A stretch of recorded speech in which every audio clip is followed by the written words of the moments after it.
Hi friends, welcome to my channel. ఈరోజు video చాలా ఇంట్రెస్టింగ్గా ఉందండి. వీడియోని ఇక్కడ స్కిప్ చేయకుండా ఎండ్ వరకు చూసేయండి. ఇక సాధు సార్ జేడీకేడీలతో ఇలా చెప్తూ ఉంటాడు. మన ఇన్ఫార్మర్స్తో ఆ మీనన్ ఎక్కడున్నాడు అని ఎంక్వైరీ చేయించాక ఇన్ఫర్మేషన్ని మీకు తెలియజేస్తాను, మీరు వెళ్ళొచ్చు అని అంటుండగా ఓకే సార్, జై హింద్ అని అంటూ వాళ్ళు వెళ్ళిపోతుండగా ఇక కిరణ్ వచ్చి మేడం అని అంటూ మీనన్ వెళ్ళేటప్పుడు ఇలా అన్నాడు. మేడం, జేడీ ప్రాణం నా ప్రాణం, నేను జేడీ ప్రాణాన్ని తీసే వరకు జేడీ తన ప్రాణాన్ని కాపాడుకోమని ఈ మీనన్ చెప్పాడని చెప్పు అని కిరణ్ జేడీతో చెప్తుండగా ఇక చిన్నగా స్మైల్ ఇస్తూ దాత్రి ఇలా అంటూ ఉంటుంది. వాడి పతనాన్ని చూడ్డానికే ఉన్న ప్రాణం ఇది, అంత తొందరగా పోదులే అని అంటూ అక్కడి నుండి వచ్చేస్తారు. ఇక మరోవైపు నిషి, కాచి, వైజయంతి, బూచి అందరూ మాట్లాడుకుంటూ ఉంటారు. ఇక పెళ్లి బట్టల్లో హడావుడిగా వాళ్ళు ఎక్కడికి వెళ్ళారు అని నిషి అంటుండగా గుడికే వెళ్ళారేమో అమ్మి అని వైజయంతి అంటూ ఉంటుంది. దాని గురించి నాకు బాగా తెలుసు అత్తయ్య, గుడికి గనక అది వెళ్ళుంటే వాడితో ఒక్కనితో కాకుండా ఫ్యామిలీ మొత్తంతో కలిసి వెళ్ళేది, కానీ అలా జరగలేదు. తను పెళ్లి బట్టల్లో ఎక్కడికో వెళ్ళింది. ఇంకా కూడా బట్టలు మార్చుకునేటప్పుడు కూడా చాలా సమయం వాళ్ళు రాలేదు. వాళ్ళు ఎక్కడికో వెళ్తున్నారు, ఏదో జరుగుతుంది అత్తయ్య అని నిషి అంటుండగా అవును, వాళ్ళు అప్పుడప్పుడు చెప్పకుండా వెళ్ళడం, చెప్పకుండా రావడం కామనే కదా అని కాచి అంటుండగా మా ఇంట్లో కూడా ఇంతే అత్తయ్య, చెప్పకుండానే వెళ్ళిపోయేవారు అని అంటూ ఉంటుంది నిషి. అయినా వాళ్ళు ఎక్కడికి వెళ్తే ఏంటమ్మి మనకేంటి అవసరం అని వైజయంతి అంటుండగా శత్రువు బలమేంటో తెలిస్తేనే బలహీనత ఏంటో మనం ఎలా దెబ్బ కొట్టాలో తెలుస్తుంది అత్తయ్య అని నిషి అంటుండగా అయితే వాళ్ళు వెళ్ళింది గుడికి కాకపోతే చేతిలో ప్రసాదం కానీ నుదుటిపై బొట్టు కానీ ఉండదు. ఇక మనం దాని చేతిలో ఏమైనా ఉందా చూద్దాం పదండి అని అంటూ వాళ్ళందరూ కిందికి వచ్చేస్తారు. ఇక దాత్రి కేదార్లు వీళ్ళ గుచ్చి తెలుసు కాబట్టి ఇక ఒక కొబ్బరి చిప్పతో మెడలో దండలతో లోపలికి వస్తారు. ఇక లోపలికి రాబోతున్న దాత్రి కేదార్లను ఇక కుటుంబ సభ్యులు అక్కడే ఆపేస్తారు. ఇక ఆగండి అని అంటూ కౌశికి ఎదురుగా వెళ్ళి హారతిచ్చి బొట్టు పెట్టి లోపలికి రండి అంటూ తను బయటికి వెళ్తుంది. ఇక మళ్ళీ అడుగు పెట్టబోతుండగా ఆగండి, ఎక్కడికి వచ్చేది, పేర్లు చెప్పకుండా వచ్చేస్తారా అని సిరి కేదార్ వాళ్ళ చెల్లి అంటుండగా ఇక కేదార్ నవ్వుతూ నేను నా భార్య జగదాత్రి వచ్చాం అని అంటుండగా దాత్రి నీవంతు అని మరొకరంటారు. ఇక నేను నా భర్త కేదార్ వచ్చాం అని అనగానే లోపలికి రండి అని వాళ్ళు అనేస్తారు. ఇక దాత్రి కేదార్లు ఇద్దరు ఒకరినొకరు చూసుకుంటూ ఇక దాత్రి ఆ గడపపైనున్న కలశాన్ని తన కాలితో తన్ని ఇక ఇంట్లోకి అడుగు పెడుతుంది. ఇక కౌశికి కూడా ఇంట్లోకి వచ్చి దేవుని దగ్గర దీపం పెట్టమంటుంది. ఇక దాత్రి దేవుని గదిలో దీపం వెలిగిస్తుంది మొదటిసారిగా అత్తారింట్లో. ఇక రాత్రి అవుతుంది. ఇక దాత్రి కార్ దగ్గర నిలబడి మీనన్ గుచ్చి ఆలోచిస్తూ ఉంటుంది. ఇక కేదార్ అక్కడికి వస్తాడు. ఏంటి మేడం ఇంతలా ఆలోచిస్తున్నారు అని కేదార్ అంటూ ఉండగా ఇక దాత్రి ఇలా అంటూ ఉంటుంది.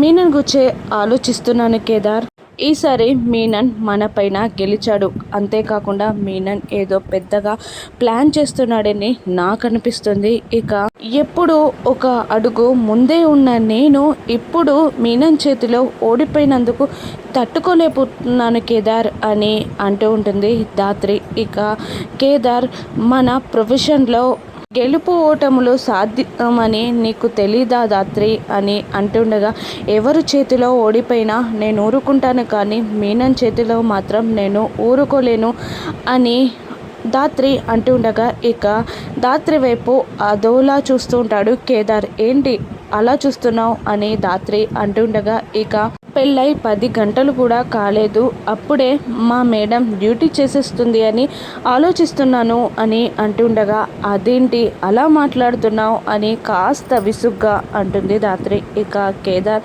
అదే మరి ఆ మీనన్ గుచ్చి ఆలోచిస్తూ నన్నే మర్చిపోతావేమో, ఈసారి ఆ మీనన్ గాడు కనబడితే నేనే కాల్చి పారేస్తావాన్ని అని అంటూ, పద కిందికి వెళ్దాం, లేదంటే మళ్ళీ నీ అనుమానపు చెల్లి మనం ఎక్కడా అని 100 ప్రశ్నలు వేస్తుంది అని అనగానే ఇక ధాత్రి కేదార్లు స్టెప్స్ దిగుతూ కిందికి వస్తూ ఉంటారు. ఇక ధాత్రి పడబోతూ ఉండగా కేదార్ పట్టుకుంటాడు. జాగ్రత్త ధాత్రి, కింద పడిపోతావు అని కేదార్ అంటూ ఉండగా, నువ్వుండగా నేను పడిపోను కేదార్, నన్ను నువ్వు పట్టుకుంటావు కదా అని ధాత్రి అంటూ ఉంటుంది. ఇక అప్పుడే అక్కడికి వచ్చిన కాచి బుచ్చి ధాత్రి కేదార్లను ఎగతాళి చేస్తూ ఉంటారు. ఇక పైసా ఖర్చు లేకుండా పెళ్ళి చేసేసుకున్నారు. ఇక శోభనం కూడా మా అక్కే ప్లాన్ చేస్తున్నట్టుంది అని కాచి అంటుండగా, ఇక ఇదంతా అభిమానం బావా అని కేదార్ అంటూ ఉంటాడు బూచిని. అబ్బో వెటకారమా అని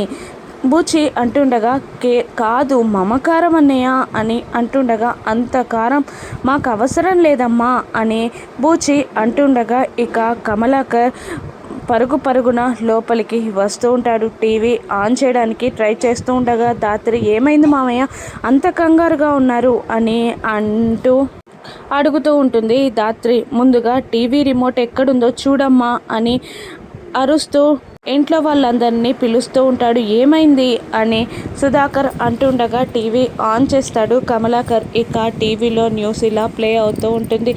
ఒక మర్డర్ కేస్ మీద వజ్రపాటి యువరాజ్ని ఈ మధ్యలోనే అరెస్ట్ చేశారు. కానీ గుర్తు తెలియని వ్యక్తులెవరో యువరాజ్ని ఉంచిన ప్రత్యేక స్టేషన్పై దాడి చేసి యువరాజ్ని తీసుకెళ్లినట్టు విశ్వసనీయ వర్గాల సమాచారం. కానీ తీసుకెళ్లింది ఎవరో ఇంతవరకు తెలియలేదు. ఇది పోలీసుల కుట్ర, యువరాజ్ని ఎన్కౌంటర్ చేయడానికి చూస్తున్నారా, ఇంకా తెలియాల్సింది అని న్యూస్ ప్లే అవుతుండగా ధాత్రి కేదార్లు షాక్ అవుతూ ఉంటారు. ఇక ఈ న్యూస్ చూసిన వైజయంతి కుప్పకూలిపోతుంది. ఇక అందరూ వైజయంతి దగ్గరికి చేరతారు. ఇక వైజయంతిని నిషి కౌశికి ఓదారుస్తూ ఉండగా, ఇక కౌశికి ఇలా అంటూ ఉంటుంది, ఇదంతా దివ్యాంక చేసిన కుట్రున్నట్టుంది వదిన, కావాలనే ఇలా న్యూస్ స్ప్రెడ్ చేస్తున్నట్టుంది అని అంటూ ఉంటుంది కౌశికి. ఇక నిషి కోపంగా లేచి నిలబడింది. నాటకాలు ఆడుతుంది ఆ దివ్యాంక కాదు వదిన, నువ్వే అని అనగానే, ఇక ఏంటి ఏం మాట్లాడుతున్నావు నువ్వు అని కౌశికి అంటూ ఉంటుంది. ఇక నిషి, లేదంటే మా ఆయన్ని విడిపించుకొని రావడానికి ఇన్ని రోజుల మీరు ఖచ్చితంగా ప్రయత్నిస్తే మా ఆయన్ని ఎప్పుడో విడిపించేవాళ్ళు, అలా కాకుండా మీరే కావాలని నాటకాలు ఆడుతున్నారు అని అంటూ ఉండగా, ఇక ధాత్రి ఇలా అంటుంటుంది నిషిని, ఇక నీ మనసులో బాధ ఉంది అర్థమవుతుంది, కానీ వదినని బ్లేమ్ చేయడం కరెక్ట్ కాదు అని ధాత్రి అంటూ ఉండగా, ఇక విడిపించుకొని రావాలి తాపత్రయం ఉన్నవాళ్ళు ఇలా పెళ్ళిళ్ళు పెళ్లి రోజు పండగలు చేసుకోరు అని నిషి అంటూ ఉంటుంది. ఇక అంటే నేను యువరాజ్ని విడిపించడానికి ఏం చేయలేదంటావా నిషి అని కౌశికి కోపంగా అంటూ ఉండగా, ఇక వైజయంతి కూడా ముమ్మాటికి నువ్వు చేసిన తప్పే నమ్మి నువ్వే ఇదంతా చేస్తున్నావు, కావాలనే నా కొడుకుని అక్కడే ఉంచేశావు, నువ్వు తలుచుకుంటే ఎప్పుడో యువరాజ్ బయటికి వచ్చేసేవాడు, నువ్వు కావాలనే నిర్లక్ష్యం చేస్తున్నావు, వేరే వాళ్ళ మీద ఉన్న ప్రేమ నీకు నా కొడుకుపై లేకుండా పోయింది అని అంటూ ఉంటుంది వైజయంతి కూడా కౌశికిని. నువ్వు కూడా నా పిన్ని, నేను తమ్ముణ్ణి విడిపించడానికి ప్రయత్నం చేయలేదంటున్నావా అని కౌశికి అంటూ ఉండగా, ఇక సుధాకర్ మధ్యలో ఇలా మాట్లాడుతుంటారు. ఎవరు అర్థం చేసుకున్నా అర్థం చేసుకోకపోయినా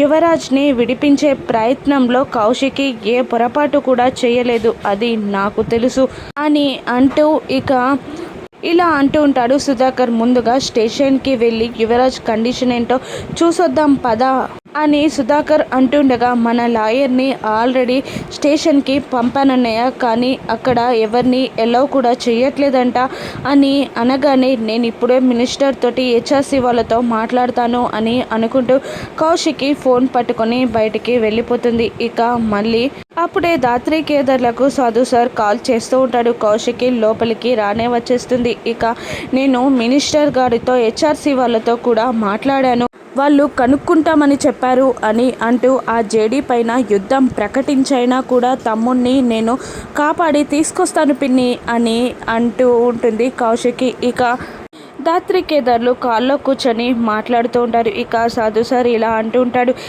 ఏంటి మన స్టేషన్ ధ్వంసమైందని యువరాజ్ తప్పించుకొని పారిపోయాడని మీడియా వాళ్ళకి ఎలా న్యూస్ లీక్ అయింది అని అంటుండగా, తెలియదు సార్, నాకు అదే అర్థం కాక చూస్తున్నాను అని అంటుండగా, ఇక హెచ్ఆర్సీ వాళ్ళతో మినిస్టర్తో కూడా ప్రాబ్లం ఎక్కువ అయిపోతాయి మనకి, ఇవన్నీ తట్టుకోవాలి అని అంటే సాధు సార్ అంటుండగా, ఇక కేదార్ ఇలా అంటుంటాడు, మనమే ప్రెస్ మీట్ పెట్టి ఇక యువరాజ్ మన కస్టడీలోనే ఉన్నాడని చెప్దామా అని అంటుండగా, లేదు, మనం ఏం చెప్పినా ఎవరు కూడా వినిపించుకునే స్థితిలో ఉండరు, అందుకని ముందుగా మనం యువరాజ్ని మీడియా ముందుకి తీసుకురావాలి అని అంటూ ఉంటాడు సాధు సార్. ఇక రేపు ఈవినింగ్ లోపు ఎలాగైనా యువరాజ్ని తీసుకురావాలి, లేదంటే మనకు చాలా కాన్సిక్వెన్సెస్ ఎక్కువగా ఉంటాయి, ఆ కౌశికి ఎవరిని వదలదు అని సాధు సార్ అంటుండగా, ఓకే సార్, యువరాజ్ని నేను తీసుకొస్తాను అని దాత్రి అంటూ ఉంటుంది. ఇక సాధు సార్ కాల్ కట్ చేయగానే